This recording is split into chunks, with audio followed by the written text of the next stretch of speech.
El Banco de México reportó que las remesas enviadas desde Estados Unidos a México en el primer semestre de este año se incrementaron en un 22.4%, más que en el mismo periodo que el año pasado.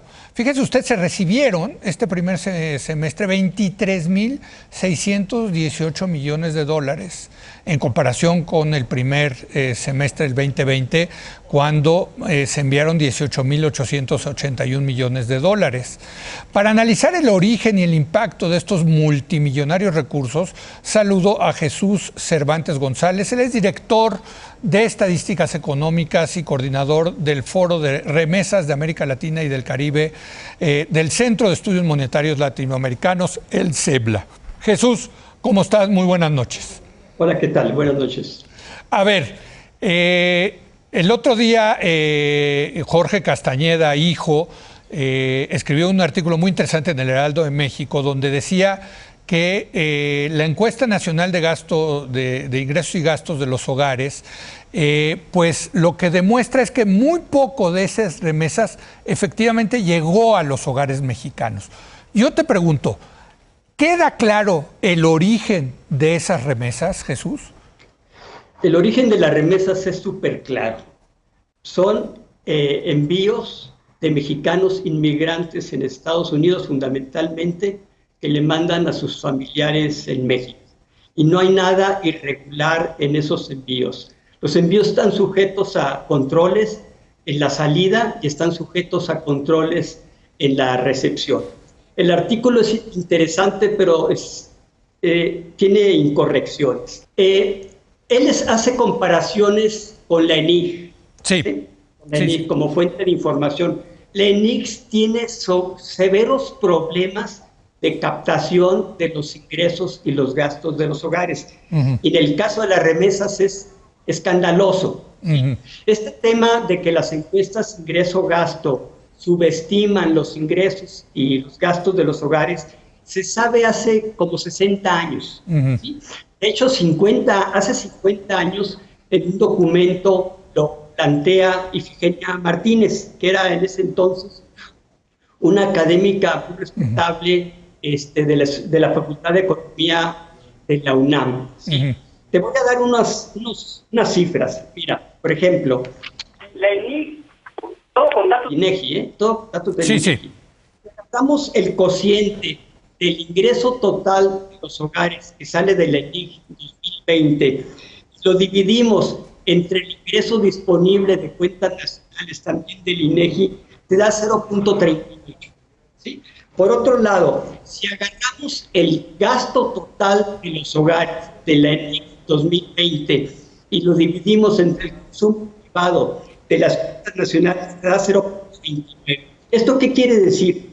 En México, el promedio de ingreso de un hogar, ¿sí?, es 2.7 veces lo que dice la ENIG 2020. ¿Sí? Además, si agarra los datos de la ENIG 2020, el gasto total de los hogares, el consumo privado de los hogares, es como 3.4 veces lo que sale de la ENIG. Esto, independientemente del tema de remesas, esto implica una tremenda sobreestimación de la pobreza en México.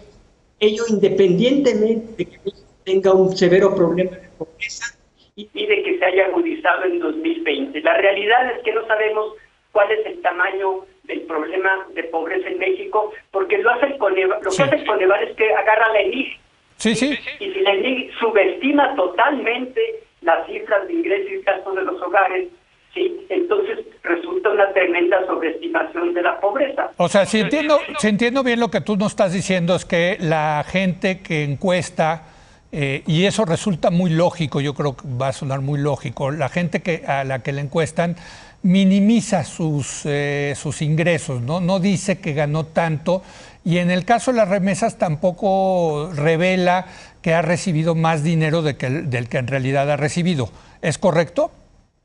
Exactamente. El INEGI ha hecho un esfuerzo muy importante por mejorar los datos, ¿sí?, por incrementar el tamaño de la muestra de hogares del ENIG, ¿sí? Por ejemplo, en el ENIG 2014 fueron 20,000 hogares. El ENIG fueron 81,000 hogares. Ya en la ENIC 2020 fueron 105,000 hogares. A pesar de ese esfuerzo, ¿sí?, no mejora la cobertura de la encuesta. Este no es un fenómeno exclusivo de México, ¿eh? Es un fenómeno que en México es muy grave, ¿sí? Pero ocurre, como te comenté, se sabe hace 60 años. Claro.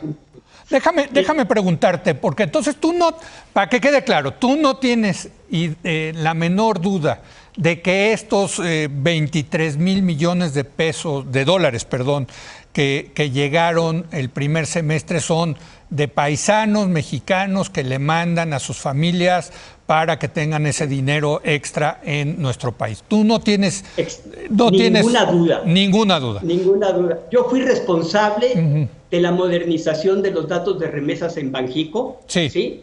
Yo trabajé en Banxico 30 y tantos años. Sí. Son datos de los mejores que hay en el mundo, ¿eh? Es un dato prácticamente administrativo.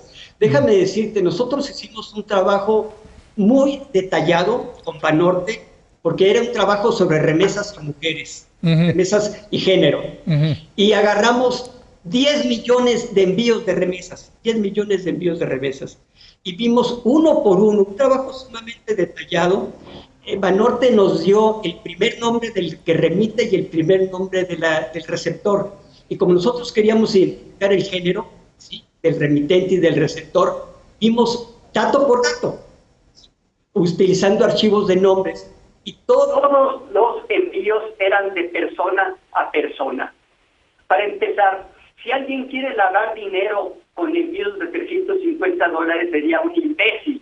Sí. Y para lavar en montos importantes necesitaría cientos de miles de cómplices en Estados Unidos y cientos de miles de cómplices en México. Sí. Pues ahí queda clarísimo. Entonces, lo que tú dices es que es prácticamente imposible lavar dinero, sobre todo pues del crimen organizado, a través de este tipo de remesas, porque pues tú lo has dicho con toda claridad, son remesas. ¿Cuál es la remesa típica? A ver, cuéntanos. La remesa típica anda entre 300 y 400 dólares. Sí. Cada intermediario, cada empresa de remesas pone su tope. Hay unos que tienen 500 dólares, es el máximo. Hay otros que tienen 800, hay unos que tienen 1,000 y hay unos que tienen hasta 2,000. Pero también nosotros hemos trabajado aquí en el CEPLA agarrando toda la distribución. Sí. Y si una empresa permite que se mande un envío de hasta 2,000, cuando uno ve la distribución prácticamente no hay envíos de 2,000. ¿Sí? No hay envíos de más de 1,000. El grueso de los envíos, ¿sí?, se concentran en remesas que andan de menos de 500 dólares. Bueno, y ahora déjame preguntarte por las implicaciones de estas remesas. Yo soy de la idea, con los datos que salió del ENIC y luego de del Coneval, de que si no hay más pobres en México es gracias a las remesas. Creo que es lo que nos ha salvado, Jesús, pero te lo pregunto a ti. Claro, mira, déjame comentarte. La ENIC 2020, en teoría, tiene representatividad a nivel estatal. Por ejemplo, vamos a agarrar el estado de Michoacán. Sí. En 2020 el estado de Michoacán recibió 4,055 millones de dólares. La ENIC solo capturó 321 millones. Nada. Se pelaron 3,734 millones, o sea, el 92%. Sí, el 92%. ¿Sí? Si lo agarramos como proporción del PIB, mira, el caso de Michoacán. En 2020 Michoacán recibió remesas equivalentes al 15.86 puntos del PIB de Michoacán. Wow. La ENIC nomás capturó 1.26 puntos porcentuales. O sea, se le pelaron 14.6 puntos porcentuales del PIB de Michoacán, que seguramente aumentaron el nivel de vida de los hogares receptores. Lo mismo pasa con Guerrero. A Guerrero, a la ENIC se le escaparon 13 puntos del PIB, ¿sí? A Zacatecas 11 puntos del PIB, a Oaxaca 11 puntos del PIB. ¿Sí? ¿Dónde se pueden consultar esos datos? ¿Ya los publicaron, Jesús? No, estoy haciendo una nota con un compañero que está haciendo su tesis doctoral sobre remesas de la UAM, Genaro Cruz. Yo creo que en 1 o 2 semanas sacamos esta nota con mucho detalle, ¿sí? A ver, tema es el del número de hogares que reciben remesas. Sí. El artículo que tú mencionas dice que es 1.5 millones de hogares. Eso totalmente equivocado. ¿Sí?